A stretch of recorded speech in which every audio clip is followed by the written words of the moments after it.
ওই মাটির মধ্যে তুমি আমি একা, অন্ধকারের ঘর। আমাকে যদি ছোট একটা রুমে বালিশ দিয়া বিছনা দিয়া এসি লাগাইয়া এরপরে দরজায় তালা দিয়া কয় তুমি একা ঘুমায় থাকো, ছোট্ট একটা রুমে আমি নড়াচড়া যদি করতে না পারি, আমি চিল্লায় বলবো দরজা খোল, আমি এত ছোট রুমে অন্ধকারে একা একা ঘুমাইতে পারি না। ও বান্দা, চোখ দুইটা বন্ধ করে চিন্তা করো, ওই কবর মাটির ঘর, তোমার ডানে মাটি বামে মাটি, সামনে পিছনে উপরে নিচে মাটি আর অন্ধকার। মশায় কামড়ায় মশারি টানাইয়া ঘুমাও, আর গুনাহ দিয়া যদি কবরে যাও, ওই কবরে পোকামাকড়ের ঘর, সাপ বিচ্ছুর ঘর।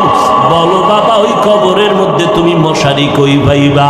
পোকামাকড়ে কামড় দিলে কেমনে তুমি ফিরাইবা? আজকে তোমার গরম লাগে, ফ্যান চালাইয়া ঠান্ডা করো। ওরে জাহান্নামের গুনাহগার হইয়া কবরে গেলে জাহান্নামের আগুন,